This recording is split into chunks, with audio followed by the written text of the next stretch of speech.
They say, you have a bachelor's degree. All right. Huh? I said, I went to college, but I didn't get no degree. They said, you have a bachelor. They said, you need a degree for the job. So they pulled them and said, you have a degree. I said, well, guess what? I got a degree. That's yeah, right. yeah. Yeah. Huh? You didn't disagree with them. I did not. Yeah.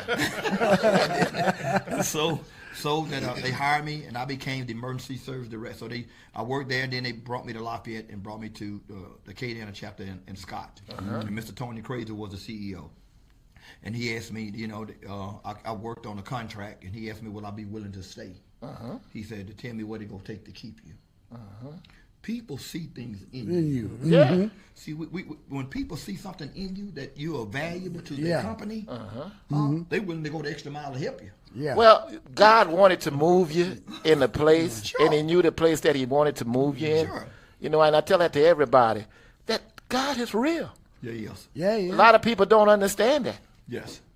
And so that I know God had assignments for me. That's right. But God placed me here to show other brothers there is God. That's right. Yeah. There's favor. And so that Mr. Tony Crater asked me, so will you be willing to stay? I stayed. I became the emergency service director for the whole Acadiana. That was my second chance right there. Yeah. He gave me that chance to come back in to get into the work field. I never been into the corporate life, and I had to learn the corporate life, and then I began to see my life. I used my life as a footstool. Pattern. As a pattern, right. Yeah. And so that I want to show young men and women that it can happen if you want it. But you got to believe, though. That's right. Yeah, you have to believe. All things are possible if you believe. Not to cut you off, but there's a lot of people that I talk to, because I get calls all the time. Still, as retired, I still get phone calls saying, anybody that's hiring, this and some of these people I know personally, and I tell them, I can point you in a direction. There's certain things about you need to change, right? You need to get off of social media, get all those videos off where you're doing all this foolishness, and people look at that. That negative. People look at your social media. They want to know what you're doing when you're not working for them, right? And I try to tell them, clean this stuff up. Sure. Not hide it, but you need to clean this stuff up. Because if you want this job, if you want to move forward, then you're going to have to do what it takes to keep that job moving forward. That is correct. And they don't understand is that people go and look at social media before they hire you. They do. Negative. That's right. What are you part of? Who you connected to? Things like that. And so that I stress that, that social media is follow you the rest of your life. Oh yeah. It can make you or break you. That's right. Huh? Yeah. And they want to. And I see all of them putting on. They fighting. They put guns on here. They got drugs on here. Yeah. I mean, it's just so flashing much. money. Yeah. Their bodies all out. But who you expect to hire you at a company to represent their company? Thank you. If you want a second chance, you got to change up your style. Yeah. And here's another thing, huh? But we got a lot of young men and women that just don't want to change. But I agree. But here's the thing. A lot of these young men coming in don't have father figures. They don't know how to. And I understand that they don't have father figure, but what really hurts me is when I go to talk to them and try to give them words of encouragement and even talk to them about God, and they look at me like if I'm the enemy. Or they might even pull a gun on Yeah, they look at me like I'm the enemy.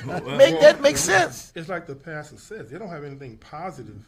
They don't have any positive mentors in their life, right? They want what other people have, Sure, but they don't know how to work for what it's quick, fast. Like you said, about dope. Yeah. You know how to sell dope. Yeah. Right? Yeah. They know how to do this. Sure. But it's crazy, man, that when I was an officer, I would talk to these every weekend. You were seeing the same people hanging out with the styrofoam cups in their hand, they sagging, whatever, got the brand new shoes on. Oh, yeah. They White all t-shirt. start down, But then during the week you see them, it's like, you going to work? What's that? No, I say, well, I get a check. Okay, Correct. I get a check, and I'm like, okay, but that check is not going to be there forever. No. At some point, you have to do better to be better. Right. And next, they're locked up, and now you're looking at them at the LP at the jail at the courthouse in the orange. They all shackled together, and then you see them. It's like, what's up, man? Oh man, I just they didn't like me, so they put a charge on me. Yeah. No. And that's what we get. So, and I'm glad that Pastor, that you were here, You talk, telling your story, telling people where you came from, how you changed, and now what you're doing. Sure. I like that, so people can understand. You don't have to stay where you were. You can move forward and move up, and make things better for yourself. And that being said, I knew that it was a calling on my life. I used to play preacher when I came up in school. I always wanted to be the preacher. Okay. And I came up in church, but I ran a long time. But I tell anybody, I didn't choose to do this. Yeah. God chose you. Yeah, I didn't choose. I tell people, I didn't choose to do it because up to me, I probably been dead. I still been in the game. But well, he didn't allow the enemy to take you out. Sure. And so that the enemy, I've been shot now, but the point of the Lord saved me, and he kept me around for times like now. And you look at these young men, and I always said to the OGs in the hood, I said the OGs in the hood, you're OG in your hood. Yeah. You've been saying, hey, you done changed your life around. So you in this hood here, why don't you pull some of the young boys in your hood and give them the method of life? You understand me? Because if you in your hood, you can reach out in your hood. Yeah. Because you see, these kids' daddy, their mama, you may be in a day-to-day sister. Yeah. At the end of Grandmother. the day, that's right. So the OGs in the neighborhood, you reach and pull these young brothers. Hey, let me tell you something. Conversation rule the nation. Yeah.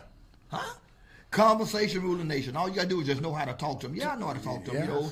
That I still have a street swag. Yeah. I don't lose that street swag because I got to be able to reach you. I used to want to drive school bus, and I used to tell everybody, I don't want the pretty kids. I want the bad kids. Sure. I want to drive the school bus for the bad kids because I always felt that I had that gift to gab. Sure. You understand To me? reach To 'em. talk to these youngsters. In the area that I hang around in a lot of time, I see these young boys, playing basketball or something like this here. I stop. Hey, fellas, what's going on? Yes. Y'all better not hit my car with that ball. I know, old school. Oh, no, we're not going to do that, But I just be joking with them. You know what I mean? Sure. And I pick up a conversation. If I'm in the store, they walk in the store from playing basketball around the house and stuff like this here. I got that soda. And they appreciate me, And the girl that's working in the store, she say, y'all tell Uncle Wallace thanks. Y'all tell Uncle Wallace thanks. And we get along good, But that's the way you have to do it. You can't just be mean to these kids out here, or these youngsters. Sure. I get a lot of respect, and I love it, bro. When I'm around in the hood, how these guys half my age want to come stand up by me because I'm not with a walker or a can and my age, So they trying to find out how did I get to be that way. Yeah, sure. I said, well, y'all not gonna do what I did. I did a lot of praying, Pastor. Yeah, right. Yeah. So, and everything is good. Tell us about the Second Chance program. Yeah, the Second Chance Job Fair is going to be July 16th. But we have a career readiness expungement workshop. Okay. And so what is that? Career. Yeah. The career readiness expungement workshop. Career readiness is to get you ready, get you prepared for the job fair. Mm-hmm. Okay. So what we do is that we go in and I speak. Okay. I talk about life values. I talk about dress codes. I talk about how you talk to people, interviews. We talk about your mores, what your expectations. A lot of people don't have resumes. Huh? And resumes are done by Louisiana Workforce Commission and Goodwill for free. Okay. Huh? A lot of people don't know that. Can you say that again? Yes, I can. Tell them again. So that if you have if you have worked on some jobs and you don't know how to put a resume together, or if you've been to prison and just got out of prison, you worked it in prison. Yeah. Am I right or wrong? Yeah, Yes. you gotta work. You gotta work. If you want if you know what the Barrett Porter, you understand? Yeah. But you work. You worked in prison, right? Yeah. Cafeteria? Yes, right. So you use that as the resume. Okay. I've been incarcerated for so many years, and this is what I did. Certain jobs, right? And so you write it all down. Goodwill and Louisiana Workforce Commission would do that resume for free. Okay. All they need is your information. And so that we prepare them for that. We tell them how to dress. You find people today, they go on job, they come out the job interview in these job fairs, and they look like they just got up out of the bed. Am I right or wrong? You're right. If you can remember, we didn't do this. No, we better not. It's first impression. It's the best impression. How you expect for a person to hire you when you got flip-flops on, you got pajamas on, all they're going to do is take your resume and your application and put it on the side. And they might not take it at all. Some places might not take it at all. Sure. And so that I want to say this, that I know that some of them do the natural hair. But condition it. Talk, son. At least pat it down. Condition it. You know, a lot of people do the natural hair, but don't condition it. They don't condition it. They just get up out the bed. All right, make it make sense. They just say they're keeping it real, Red. They just say they're keeping it real, Red. Yeah, I understand. They may just say they're keeping it real, but hey, you got to keep it real better than that. You ain't gonna get it if you don't keep it real. No. But I understand you're keeping it real, but at the end of the day, though, that you got to be real about what you do. And then they wonder why they didn't get hired. Why they didn't get hired, and so that. Let's talk about the expungement. Okay, the expungement is that the Bar Association is going to be there. And so as you look at it, it's going to be Wednesday, June the 25th from 3:30 to 5:30 at Bridge Ministry of Acadiana, 512 North University. And the expungement is they're going to talk about what it's going to take to get your record expunged. And a lot of black people don't understand that. Say it one more time. A lot of black men and women don't understand what that they could get their record expunged. Yeah, after so many years, so many years, they walk you through it. And can I tell you something? They do it for free. All right. Free. What's that word? Free? Free stuff. All right. This is what we need. Yeah. Because I got a lot of young men, and when I talk about telling them, you know, I know white collar Pauls, they get in trouble and they get this stuff expunged. And they get a job, and sometimes the black man go for the job and he say, "Oh, I can't get a job." But he looked at the stuff is still on your record. That's right. But you see, this is something productive. Now, if they was giving free food away, they'd in line. The line you couldn't find the end of the line. Well, but see, this is something productive that a person can get to and make it happen. You know, for them. Now, let me say this: I've tried to help people get expungements. Okay, I've tried, you know, had a program on my computer. You know, I've tried typing it up, and there were certain things that, of course, I'm not an attorney, but I did try to help people get expungements. And did it go through? We always hit the same snag.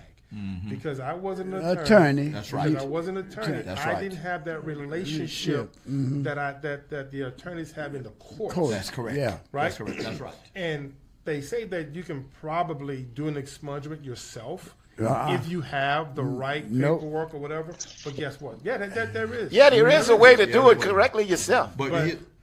But here's the thing: when you get expungement, you need letters. You got to show good standards in the community.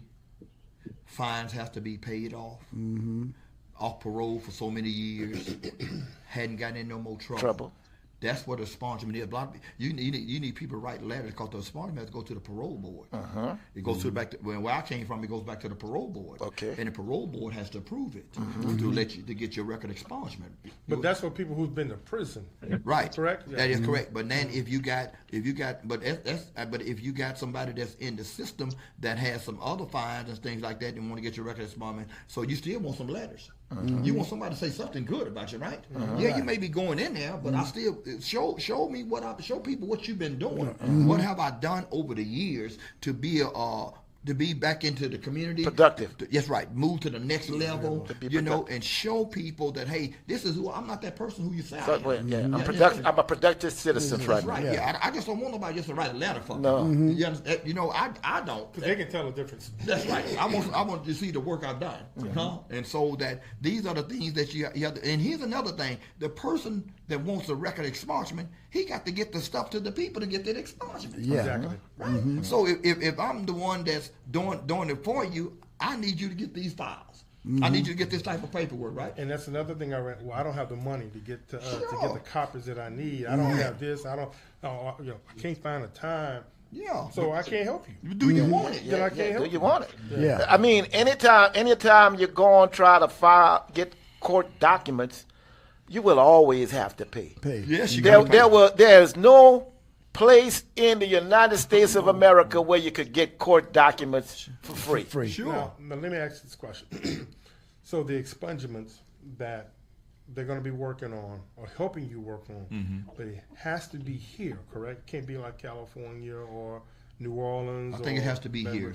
So they have to be local. I don't Yeah. know. I don't know the answer to that. Yeah. Okay. But most likely they come there. They probably can. And if they live in here, they live in here. They got problems here. If Well, they not live, necessarily. Not necessarily. no, If they if live in they here, live they in, can help 'em, you yeah, know. if they live in here in the United, in the state of state of Louisiana, state of Louisiana, Yeah. because you got prison all over Louisiana. Sure, sure. So if you was in any one of those prisons, long as it's in the state of Louisiana, the state of Louisiana could help you. But then here's another thing that it may be different. That if you live in Louisiana now and you try to get an expungement, you got a lawyer. All the lawyer you got to do is retrieve the paperwork from California, you know, And get it submit and file it. and file it. Yeah. You understand Yeah, me? yeah, So file that there's a will, there's a way. Yeah, you know, all so you got to that- do is file it. Right, But- right. the thing But of it understand something, that a lawyer can't get nothing expunged for nothing. But the thing of it is, the lawyer have to be qualified To work in California, yeah. California. Yeah, and have that jurisdiction. Yeah, yeah. Sure.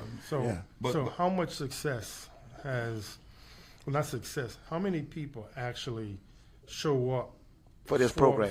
for the readiness and expungement workshop that follow through with everything that Well, they just had one. The Lafayette Sheriff's Department put one on, Okay. Okay. and so that I didn't get the full details of it. Okay. Because that it wasn't out in the public like we out. Okay. And so I tried, because I had people calling me about it, and I said, "Hey, I heard it on the When in our conference call." circles. Yeah, when in our circles, right? And so And they you might have heard it after the fact, Well, not I during called before the fact. Goodwill. I called Goodwill and said, "Hey, is there a expungement class going on today?" And she said, "Yes." Lafayette Sheriff's Department, Lafayette Sheriff's Department has rented the room. Okay. And so I tried to make contact with the people, no response. But I don't know the numbers, but they said they had about at least 25 or 30 people that showed up. Okay. To get the expungement. So it's getting started. But where it going, you got to know where it's end at. That's right. You know that what was the how many people that's It wasn't got- advertised. yes, how it wasn't advertised. How many people got their record expunged or followed through? You with me? Yes. And so that like for us when we do the job fair, we know the stats. Okay. We know the numbers. Okay. We know how many people the company hired, and we know how many people the company is going to hire. Okay. And so that they tell us these numbers. And so that a lot of companies. So that- basically, what you do is y'all got a way to follow up. Sure, we do. And so that I can't answer the question, Brother Brown, because that I don't know. This expungement here, this has been the second time that we've had an expungement that program. partnered with us on the Second Chance Job Fair Okay. as far as bringing them in, right?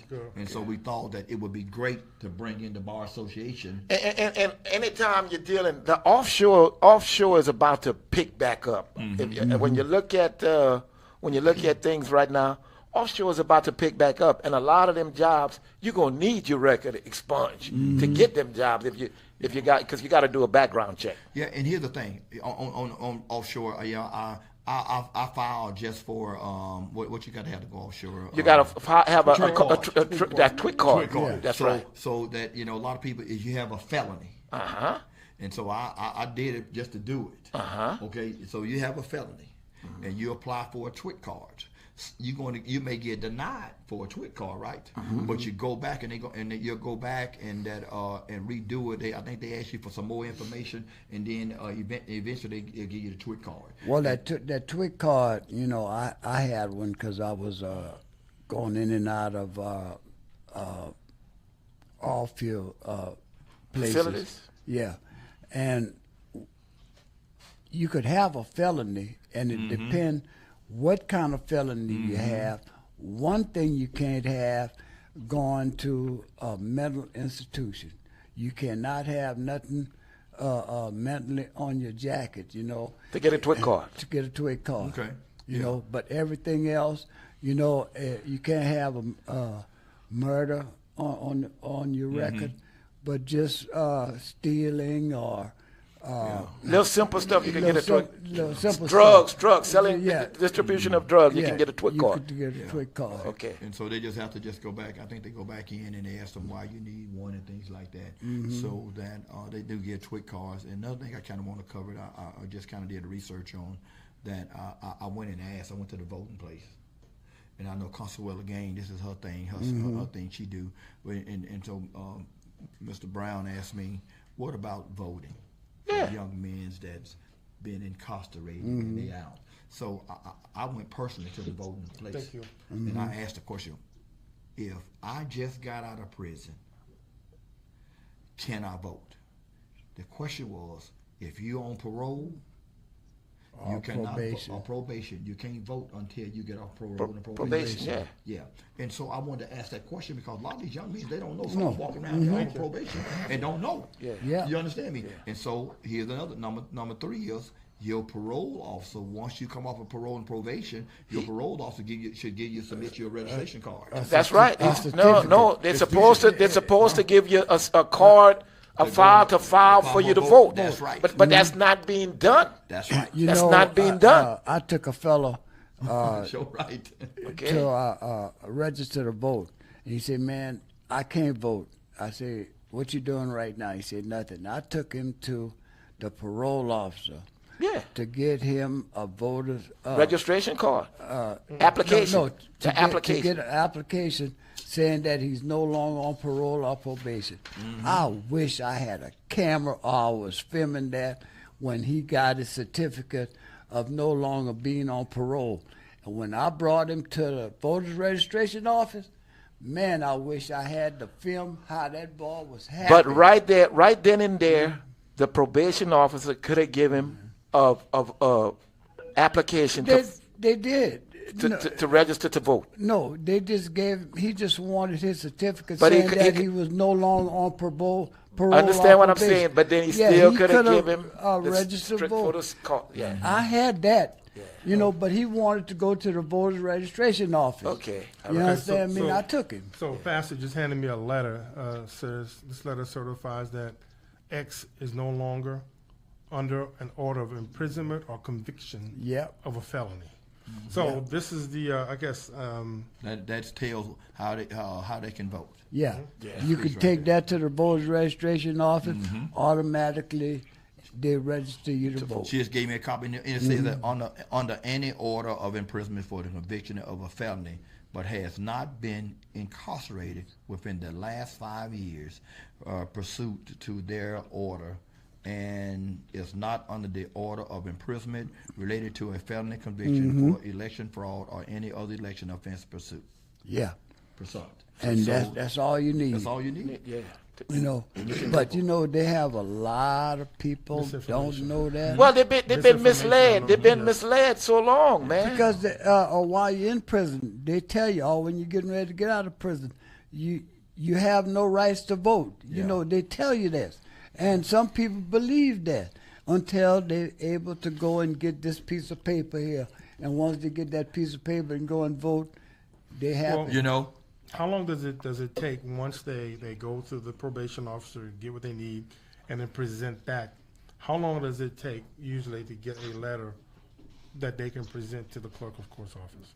Right Right then and then there. and there. Right then and there. Yeah. So is that easy? Right then and vote, there. that you can easy. vote, and you can Yeah. vote on the next election. Yeah, you can vote on the next election. And I want to bring that. So there's your answer. How long it takes? It's right then and there. Right then and there. When So- you walk through the door Yeah. and you tell them what you want, Mike, they tell you to sit down and wait in the waiting room. They come back with this piece Mike, of you know paper. what really upsets me? We got people that works with probation and parole that just don't take the time to do this, or to even give them the voter's registration document and say fill it out, and I'm gonna turn it in, and you're gonna be able to vote for the next election. You could do it right on your phone. Yeah. I know, but people don't. But people at the probation and parole don't let them know that, Wallace. Well, let me say and this. that's wrong. You just brought Well, this up. that's a violation. What's that? That's a violation of the voters' right there. Yeah, They well, already, Louisiana been sanctioned about that before. Yeah, it's By the Justice Department. Well, I didn't know. And I'm glad that, any day you can learn something new is a good day. So today is a good day. Yeah. And I'm glad that our listeners are getting the same information that I'm getting today, because I'm hopefully this will ignite a fire under some people, and they can go and handle their business so they can vote in the next election. For some people, just having the knowledge that they can vote now will change the way that they move. You know what, Mike? You was in law enforcement for 33 years, and today you just finding that out. I'm just finding, because I was never on that side. Sure. Yeah. Okay. But then you know what, y'all? Let me tell you something. I say it all the time, as people, got to begin to pick the books up and begin to read it for ourselves. That's not in the books. That's not in the books, Oscar. Listen. Those things are not in the books, Oscar. Our phone, if you pull up on the phones, that phone is a tool that you can educate on what you need to do. If you're a convicted felon, what you need to do to be registered to vote. We don't take time to research it. But let me back up, though. Because there is information in that phone. Let me back up. So once again, if your probation or your parole officer has the information, he's supposed to give it to you. This is what they're supposed to give to you. That's right. They are not doing it. Then how are you supposed to know that this is even capable? This is even how the system is supposed to work. If you don't know, because no one tells you, how do you know that this is even available? Well, it is available. Hey, man, now we know it's available. And it's been available. But the thing of it is, the guy that I took, and how happy was, he was off parole for 5 years. And he never voted. And he didn't know. He wanted to vote, but didn't know that he can vote. Because he believed that he couldn't vote. Because they told him, the system told him he couldn't vote. And y'all, and that's the thing. The system fails us so many times. Yeah, and here's another thing, is that when the information come out, a lot of these guys don't attend information in the community. No. In the community, they'll attend things that's valuable. Positive. Right, Positive. In our community. It's sad that we have to put on a rap concert or a Zydeco concert to send a message out to our people, because the trail ride, Zydeco, they going to be there. Pastor Bank, it's sad that we as people got to give a pork chop sandwich or a chicken sandwich for somebody to go vote. Or a keg of beer. Where people died to give you that right to vote. Sure, you have a right. And I got my rights back in 1998. 1998. You're not going to tell me I can't vote. That's right. You understand me? I fought. You understand me? I made a mistake. But I'm not going to be held to that standard anymore. I'm not going to be held to that standard because I have my rights back. That's right. You understand me? How can you go out here and say something when you don't have no rights? Yeah. You understand me? That's just me. That how can you go out here when voting? If you didn't vote, well, how can you say something? No, you can't. But those the people that don't vote, if things get to going good, they're the first one in line. Sure. Let me tell y'all something. Look at what we're dealing with right now when it pertains to the United States of America. Look at the chaos and confusions that we're dealing with right now, Pastor Banks. Sure. We got a man in office that is incapable, and he don't care about people's lives. All he cares about is money and power. He's trying to take away our education system, period. Well, why? Because he wants us to be illiterate. And let me say this here. I'll say it. I don't talk politics with people because people get in their feelings. You lose friendship. Yeah. But me is me. And I learned I don't allow politics to come to my church for one thing. Okay. Because again, you go come there and you gone. My church ain't gonna benefit from you. No. Huh? That's right. You run in my district. My church is not going to benefit from the politicians. At the end of the day, you come to my church. You want to sit there. You want to get up and say something, but the church does not benefit. Right. Certain churches benefit from politics. That's right. Right or wrong? That's right. Yep. And so I understand, but I look at the way the world is, and I learned this here. And I was in a meeting, with some people, and there was a few blacks and majority white, and I stood up. And this is what I said. How we as people going to allow one man to separate us. Amen. Yep. That's the way I think. Yeah. Amen. We have to work together. That's right. Yeah. We have to go to school together, our kids. Yeah. We have to pray shop together. together, right? We go to church together, right? Amen. How we allow one person To destroy. to destroy us Amen. when we got the power over one person. Whatever decision he makes, that's his decision, right? That's but there's a God above. Amen. Yep. And that's why we like this. go to a sanctuary to pray. You know, to pray to God, not to the devil. Yeah. You know? Yeah. He can't. Well, I I tell him want all. to share Can't something with serve two y'all masters. this morning. He can't do I want to nothing. share y'all. Amen. the That's what I thought said this to me. morning. That's what I said. Go ahead, brother. Say it again. Yeah, well, I want to share this thought with y'all. Organized people come anytime organized money. Organized people come organized money. Mm-hmm. Yeah, Yeah. That's the Reverend Yearwood. I believe It's that. not, I can't take credit for that thought. Yeah. So but at the end of the day, though, we have You to, know- we as a community have to be together. You know, Pastor Bank, I don't want to change the subject Sure. from your what's going on here with your career and things like this here. But for a long time, I've been saying that mechanics, carpenters, electricians, they should start teaching these things in Elementary school. in elementary school. And- So when they get to high school, they'll be more advanced into the program instead of just sit at a desk all day long with a book and some pencil and writing not resume, but writing different things down.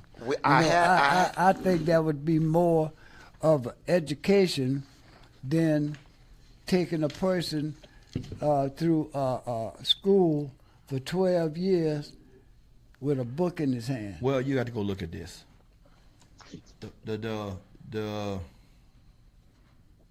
lot of things has changed from as voting. I'm gonna use voting. We have voted things out of schools and caused children to miss. When I was going to school, we had electrician. We had vocational. Yeah, yeah. Am I right? We had, It's called industrial arts. Yes, We had industrial arts. When I was in Arkansas, it's called VOTEC. We had all this, right? But now that they take the money and put the money somewhere else, and they taking it from the education, and you wonder why kids you can't keep a kid in school no more. Well, because the world we live in now, we rather get the games that's so expensive instead of try to say, well, we're going to put that money in our school and teach industrial arts, teach how to create some job, career events at an early age. You know, man, that's why we losing our young kids so much, Pastor Banks, because we giving them the foolishness and really not the knowledge. Well, if you look at the way the state legislature and Who allowed the that? federal government, how they're balancing the budgets, Who allowed the that? first thing that they're cutting is education, Education. and they're cutting health care. Yeah. Right? Oh, yeah. To balance a budget. But is it right? Is it right? Well, no, but that's where I'm getting at. Those are the first things that they cut is education and Medicare, insurance, to balance a budget. Even in Louisiana, same thing. Now they want to give the teachers back, money, and they tried to pass some okie dokie legislation a couple of months ago, which failed. Now they're rewording it to send it back through. But getting back to what we're talking about today is second chances. We want to make sure that the listening audience understands there are A way to programs in place to help them to expunge their records, to bring them to the level of where they can apply for jobs with resumes and training of, like you said, what to wear, what not to wear, how to act, what to expect, and things like that. So now that we've brought that to them, you and I had a discussion last week, and I don't know if you're able or if you're ready to do that, but you named several companies that you can call that has hired people knowing that they have a felony arrest or that they are felons who are working to get their lives back on track. So, at this point, would you like to tell our listening audience who you go to, or who has helped you, who you know that they mean what they say about giving jobs to people so they can have a second chance, so they can take care of their families. You say that there's many jobs out here, employers that hires second chance. Bailey, okay, offshore. Offshore, yeah. Okay. They are one of them. I think it was Grant, offshore company. You find a lot of offshore companies that hires convicted felons. I can pull up in a few minutes, but it's amazing the people that hires. We had one company says that we are willing to give these men and women second chances. There was an electric company. I found it, pull it up in a minute. There was an electric company hired over 15 people, starting them off at $20 an hour. That's a good salary. That's good. Yeah. And I tell these people that go in and learn something. And number one, don't take from these people. That's right. Huh? That's right. Yeah. Don't Leave take this from stuff the people. alone. That's right. Leave this stuff alone. Don't go in here thinking that you're going to make $100,000, $50,000 in a year. Number one, he gave you a second chance. Number two, you got some benefits. You got to sacrifice and grow. That's right. Number three, there'll be a 401k. Yeah. You with me? Yeah. And so that there's some companies that we have that's partnered with that give these young men and women second chance. And so that I'm going to pull it up here in a few minutes, but I just want to say that there's opportunities out here to get them back into society. They can raise their family. They can pay their child support. They can pay their parole fees, and just have a life that you ain't got to look over your shoulder. Pastor Banks, Yes, sir. when you say expungement, okay, and that y'all expunge it for free, but that individual has to be there and give the lawyers the information and continue to work diligently with the lawyers to get their record expunged. Correct. Am I correct? That is correct. right. And so what they're going to do, they're going to go over everything that they need. And so they're going to kind of give them an overview, what they need to get the process going. Yeah. And you might have to meet with them a second time. That's correct. And give them more information to keep them. But I say that because a lot of people tends to let the ball fall. They'll say, "Oh, I went to see him, and they didn't do nothing." Sometimes it takes time. It does take time. Yeah. And so that we have to realize and understand that they have to do the work. You know, we can't do it for them. No. If you We want need something you. in life, you have to go the extra mile Sacrifice. to get it done. That's correct. Yeah, well, Sacrifice. everybody can't go offshore and work. No. Because you take a person like me, I ain't going offshore and Well, work. because you can't take the water. That's right. You Right. can't Right. take the water. So, and then you have a lot of jobs that people are hiring, but they can't afford to take care of their family if they have a family. Wallace, Because Wallace, right now I'm hearing. I understand. No, I understand what he's saying. Right now, I'm hearing on the job market. Right now, I'm hearing that they're gonna be getting robots to take the place of human beings. yeah, but a robot You know, can't do everything. that's and the thing. and you're gonna need person to fix that robot when he breaks. Yeah, but You know that's what the I thing. mean? But that's the thing, Wallace. Start we, training we people gotta for these start. things. We gotta start sacrificing. Our young people gotta understand that nothing happens just like that. It takes time sometimes. Yeah, but never give up a fight. Yeah, but never give up. a young person that don't have responsibility, they could take a $8 or $9 job an hour. Ain't You no know what I doubt. mean? Ain't no doubt. But a person that got responsibility, man, it's hard for them to go and accept $7.50 an hour, $8, $9 an hour, and they got a household expense that they have to obligation to. Yeah. Right. You know, and I hear you out, but here's the thing: a lot of jobs, don't pay $9. Some pay $13, but it's a start. Yeah.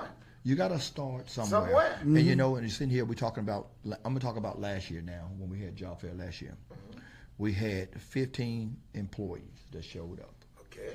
We had 12 resource people, like resources, they're resource in the community. We had 205 job seekers, 200 200 people looking for for jobs. jobs, right? Okay. Okay. Out of that, we had 30 job offers on spot. Okay. And we had 43 interviews followed. That's last year's numbers. And so that, why the numbers are low, I think that's a good number to me, because that they hired 30 people on the spot. On the spot. That's 30 people with a job. 30 people with a job. Yeah. Now, if they still there, I can't answer that. But the point is, though, that we got employers that hiring them right on there the spot. on the spot. Because they're not coming just to coming. Yeah. You understand? Because they need the workers. That's right. And, They need to fulfill the spots. And here's another thing: you get a tax write-off. It's a tax credit for every convicted felon that you hire. Okay. For now. For now. Yeah. For now. Yeah. So, You know, go ahead. I remember talking to a young lady at one of the schools, years ago, and I remembered her because she basically was the class clown, right? Like me. She was, and I went to a gas station years later, and she remembered me, right? And she said, "I remember you." She said, "You came into our classroom, and you tried to talk to us about our future." And I was like, "Yeah." I said, because I had a little skit that I would put on, and I would, do things with them. And she said, "I was the one that was with the cell phone that said as long as I had my cell phone, I didn't need anybody else." And I said, "You know what? I remember you." And she said, and I said, "I remember you also. You would always try to sneak into the clubs." She said, "Yep." And she says, "I wish I could go back to that day that you had a discussion with us." And I'm like, "Okay, really?" She said, "Yeah." She says, "Because I'm 3 kids into this life, no education, and I'm barely making it. I wish I would have listened to you back then." Yeah. Right? So because she didn't listen, she didn't make the ends meet. She didn't take the conversation seriously. Yeah. Right? She didn't take the conversation. Now she's living that life. You can't go back. So you have to move forward. Correct. You have to live with the consequences that you have made. And you have to learn from those consequences and from those mistakes, and you have to move forward. But sometimes it's hard, Mike, because because of that, sometimes they make that mistake, and they have to live life continually making mistakes and being enduring pain all their life. Well, once you get into a situation, and your way of getting out of the situation is digging a deeper hole sometimes. Because what you want to do is rob from Peter to pay Paul. And that doesn't mean that that's bills. That's just the choices that you make. You make the decisions from now and say, well, I'm going to suffer the consequences later. But guess what? When later comes, you go to another, you dig another hole. Another consequence come up. So at some point, you have to realize that you can't keep making the same decisions over and over. Wow, man, you mean the second show over already? Yeah, it's winding down. Pastor Ben. Yes, to be more careful. We got 4 minutes. And Man, you need to went, get bro. everything you need to say out. Forget Oscar and forget Mike right now. Just forget Oscar. Hey, I just want to say that once again, thank you for having me. Remember that would you pass the word that there's going to be a career readiness, a expungement workshop going to be held Wednesday, June the 25th, from 3:30 till 5:30 at Bridge Ministry.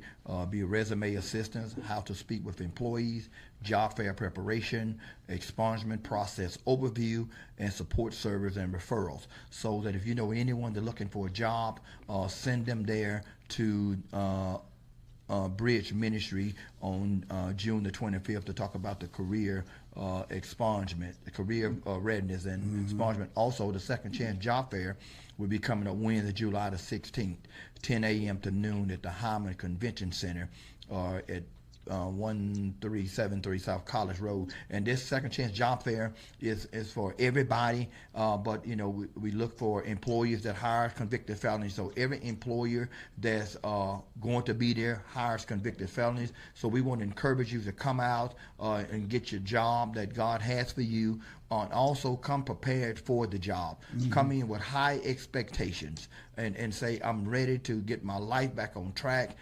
These people is looking for employers Also, if you are an employer and you're listening and watching our video on today, call Lafayette Economic Development and sign up. We're looking for more employers that hire convicted felons for our community and for these men and women. Also, I want to thank Lafayette Economic Development, the parole board, the parole officers, Lafayette Sheriff Department, and Lafayette Economic Development for the great partnership that we have. We can't do this by ourselves, so we take a village to come together and build and try to make a difference in our community. I want the community to know we are here for this community. If I can be any help, as Pastor Charles Banks, you can reach out to me. If you have any question,